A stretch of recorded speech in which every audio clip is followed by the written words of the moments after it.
What's up, ladies and gentlemen, boys and girls? I'm Mark, this is HSG, and today we're finally giving everybody what they've been asking for in my DMs, which is a K-Swap FIT parts list, and that's what we're going to be going over. Today's video is technically sponsored by Kingpin Engineering because he brought us his recently K-Swapped FIT, and we get to use it as an example. So let's take a look at it.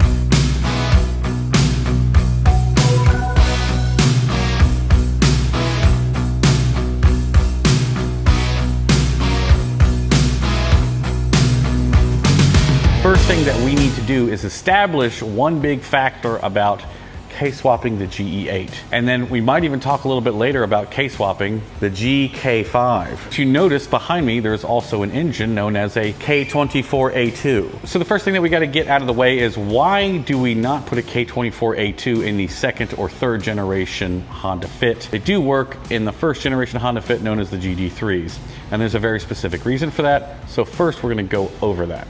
Up first, we have the GE8 FIT with a K24 in it. And the thing that's important to note is that this is a K24 Z7 or Z3. They're basically the same with a couple of different variables. Now, this is the engine that everybody loves, which is the K24A2 out of like an 07, 08 TSX. The main reason why everybody loves this engine is because it has 4 ports. Now, this is the single port exhaust engine, which most people do not really like, but I can tell you it makes just as great power. So the main reason why, when it comes to using a K24Z engine or Z7 or Z3, not to be confused with the K20Z3. That's a very different engine. The K20Z3 has a structure more like this. And the main reason we are talking about the structure is the crank sensor.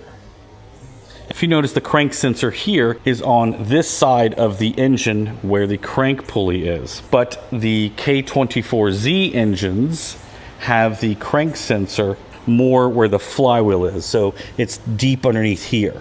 And that design structure is the main reason why you need to run a Z engine into this chassis, as well as the GK5 chassis. The reason why the structure of the engine is important comes down to the ECU. You need to have an ECU that communicates with the engine as well as the chassis of the car. In this case, the 2nd gen Acura TSX ECU or the 8th gen Honda Accord ECU communicates with the engine as well as the Honda FIT chassis. So this is the main reason for using the K24Z type engine. Now, the K24A2 engine can work in these chassis. However, it's more of a race car application, not a street car application, since a lot of functions of other systems will not work, i.e. gauge cluster or climate control. I'm going to be going over a parts list of exactly what is used. Obviously, we're using a Hossport mount kit. This is actually a pulley Kingpin Engineering makes that you can buy off of his website. The reason why these pulleys are necessary is because when Hossport designed the K-Swap engine mounts, they basically used a K24A2 to bolt in.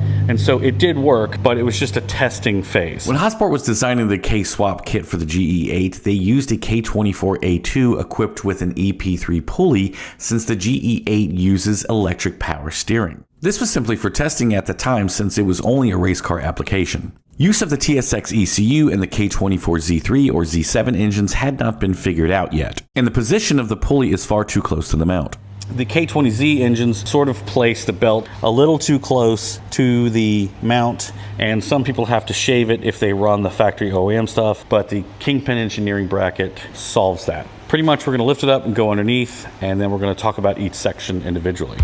The easiest engine to use is a K24Z7 out of a 9th gen Civic Si or an Acura ILX. The K24Z3 out of the 2nd gen TSX or 8th gen Accord will work perfectly fine. These engines are usually easier to find and less expensive. These engines are nearly identical in structure, however the only differences lie in the water pump housing and accessories like the alternator, power steering pump, or idler pulley. So going underneath the K-Swap FIT, we have a 9th gen SI transmission. The go-to transmission is a 9th gen Honda Civic Si transmission. The ILX or the 2nd gen TSX or the 8th gen Accord manual transmissions work as well. These transmissions are ideal for 2 reasons. 1, they use the correct speed sensor known as the CSS, countershaft speed sensor, and 2, they use the same mechanical shift linkage that the FIT uses. The 8th gen Civic Si transmission can be used as well, however the mount kit is different from Hossport. RS6 transmissions can be used but are not recommended due to the fact that the shifter mechanism is opposite of the way the FIT shifter works, so it would require putting an RS6 shifter inside the FIT. Not to mention, some versions of the RS6 transmissions have a VSS, a vehicle speed sensor, instead of a CSS, countershaft speed sensor, which is required for the FIT. An OE clutch kit can be used with no problem. However, if you're going to use a Lighten flywheel, it will require Honda Flash Pro. Clutch line is simple, using an EM2 clutch master cylinder with an RS6 slave cylinder, and soft clutch line can be used, found at jbtune.com. Hosport engine mounts are used. In this application is the GE8 If using a different transmission, you need to make that selection when ordering from Hosport.com. Hosport rear mount. There's been a lot of commentary online about this and its design. This is the updated design, which is kind of difficult to see, but it goes all the way up there.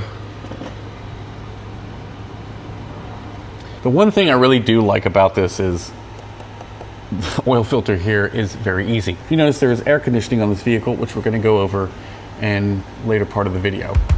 Axles are custom applications made by either Hosport or K-Fit factory. Confirm which half shaft you need to use in either application, whether it's K24 or K20. Unequal fabrication makes a header/downpipe for this specific application. You can also use a downpipe from a 9th Gen Civic Si or 2nd Gen TSX. The exhaust is a completely custom application. 2.5-inch piping is most commonly used with a combination of catalytic converters, resonators, or even mufflers to complete your exhaust. Logan and Kingpin Engineering has done a lot of work to try to keep the exhaust quiet. And you can see here that it is a very tight fit. Ignore the pun.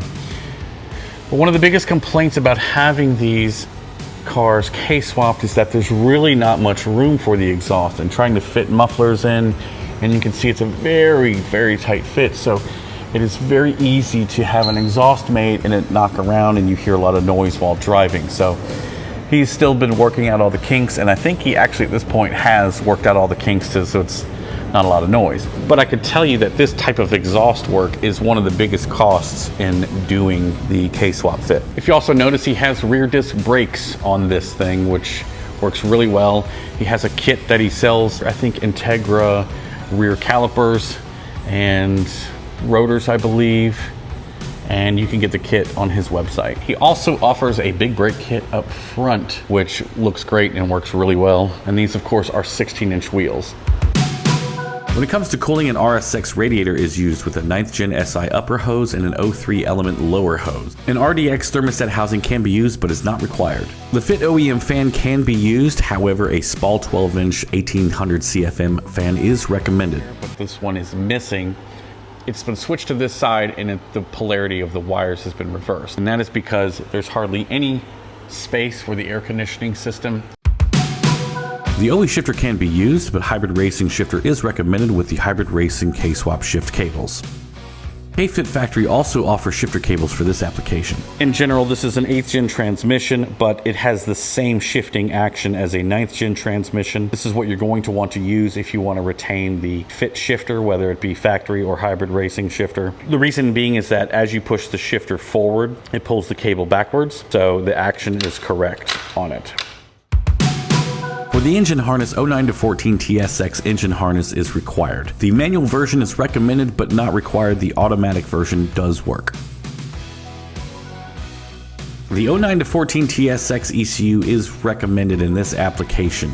The manual variant is preferred. The automatic ECU does work, however will require Honda Flash Pro to eliminate any check engine lights. It should also be noted that reverse lockout will be impossible unless the TSX manual ECU is used. Key programming will be required.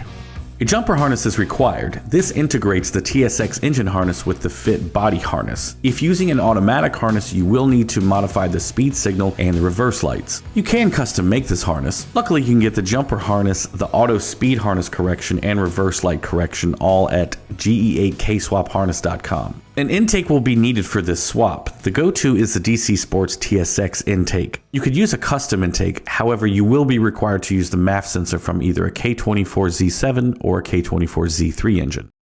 To retain air conditioning requires a few extra steps. To make space for the AC compressor, part of the radiator support will need to be cut. A 3-wire AC compressor from an 04 to 08 TSX is suggested because its inlet and outlet ports are the most compact. Custom AC lines will most likely be required, but some have reported being able to get the OE FIT lines to work. Also, a 3-wire AC pressure switch from a 9th Gen Civic Si is required. These wires will need to be wired back to the ECU. Follow the diagram for directions. The amount of Freon will have to be estimated for the system, as well as some report the AC compressor not cycling off, causing the system to freeze up. Beware of this potential problem.